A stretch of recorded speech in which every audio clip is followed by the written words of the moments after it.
Hi friends, welcome to food creatives. నేను మీ Kalyani. Today's recipe వచ్చేసి మైసూర్ బోండా. అందరు ఇష్టంగా తినే మైసూర్ బోండాని హోటల్ స్టైల్ లాగా ఇంట్లో ఎలా ప్రిపేర్ చేసుకోవాలో చూపిస్తున్నాను. పక్కా కొలతలతో మైసూర్ బోండా చేస్తే చాలా ఫ్లఫీగా ఎంతో టేస్టీగా ఉంటుంది. మరి లేట్ చేయకుండా లెట్స్ స్టార్ట్ ద ప్రిపరేషన్. ఇక్కడ నేను బౌల్ తీసుకున్నాను. అందులో 1 కప్ మైదా పిండి వేసుకోవాలి. అలానే 1 టేబుల్ స్పూన్ బియ్యపిండి వేసుకోవాలి. బియ్యపిండి వేసుకోవడం వల్ల టేస్ట్ చాలా బాగుంటుంది. అలానే 1 టీ స్పూన్ జీలకర్ర, ఒక పచ్చిమిర్చి సన్నగా కట్ చేసుకుని వేసుకోవాలి. అలానే చిన్న అల్లం ముక్క తరుగు కూడా వేసుకోవాలి. కొద్దిగా కరివేపాకును కూడా కట్ చేసుకుని వేసుకోవాలి. 1/2 టీ స్పూన్ బేకింగ్ పౌడర్ వేసుకోవాలి. ఇక్కడ నేను 1 కప్ పుల్లటి పెరుగు వేస్తున్నాను. కొద్దిగా వాటర్ యాడ్ చేసి తీసుకోండి. అలానే రుచికి సరిపడా సాల్ట్ వేసుకోవాలి. ఇలా సాల్ట్ వేసుకున్న తర్వాత పిండినంతా బాగా కలుపుకోవాలి. ఈ పిండినంతా బాగా కలుపుకోవాలండి. ఎంత బాగా కలుపుకుంటే మైసూర్ బోండా అంత పర్ఫెక్ట్గా వస్తుంది. ఇలా కలుపుకున్న తర్వాత చూస్తున్నారు కదా, పిండి కన్సిస్టెన్సీ ఈ విధంగా ఉండాలి, మరీ జారకూడదండి.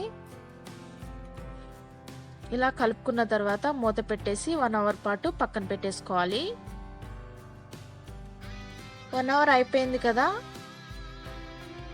చూస్తున్నారు కదా ఎలా బబుల్స్ కింద ఫామ్ అయిందో.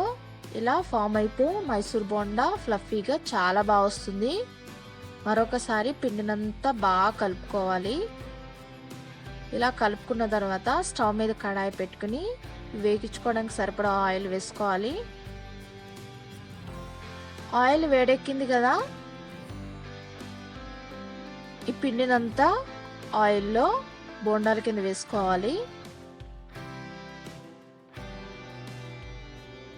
చూస్తున్నారు కదా ఎంత పర్ఫెక్ట్గా షేప్ వస్తుందో. అలానే మిగతా పిండిని కూడా బోండాల కింద ఆయిల్లో వేసుకోవాలి. ఇలా వేసుకున్న తర్వాత ఇది మీడియం ఫ్లేమ్లో పెట్టి మాత్రమే వేగించుకోవాలండి. హై ఫ్లేమ్ పెట్టకూడదు. ఇవి స్లోగా టర్న్ చేసుకుంటూ జాగ్రత్తగా వేగించుకోవాలి. ఇవి సరిగా వేగవండి. హై ఫ్లేమ్లో పెడితే లోపల పిండి పిండిగా ఉంటుంది. సో మీడియం ఫ్లేమ్లో పెట్టి మాత్రమే వేగించుకోవాలి. లైట్ గోల్డెన్ కలర్ వచ్చే వరకు బాగా వేగించుకోవాలి. చూస్తున్నారు కదా ఎంత బాగా వేగుతున్నాయో, షేప్ కూడా ఎంత పర్ఫెక్ట్గా వచ్చిందో. ఇలా వేగించుకుంటున్నాం కదా, ఇప్పుడు ప్లేట్లోకి తీసేసుకోవాలి. అలానే మిగతా పిండినంతా ఆయిల్లో వేసి వేగించుకోవాలి.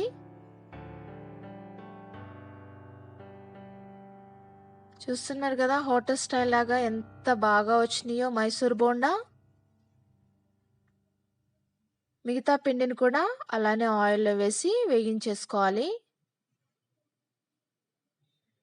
చాలా ఈజీ అండి మైసూర్ బోండా తయారు చేయడం.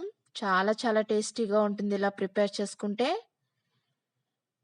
ఇవి కూడా లైట్ గోల్డెన్ కలర్ వచ్చే వరకు మీడియం ఫ్లేమ్లో పెట్టి బాగా వేగించుకోవాలి.